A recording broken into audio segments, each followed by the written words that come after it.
In front of me is HTC U12 Plus, and today I would like to show you how you can change default apps. First of all, you need to install your new defaults. I already did that, so I can go into Devices settings right away. In those settings, you need to tap on Apps and Notifications. Scroll down. Hit Default Apps and tap on one of those sections that you wish to manage. In my case, the Browser app.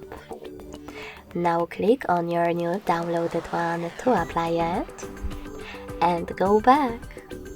As you can see, after that, my default app has changed. Thanks so much for watching. If you enjoyed this video, leave a like, comment, and subscribe. Bye!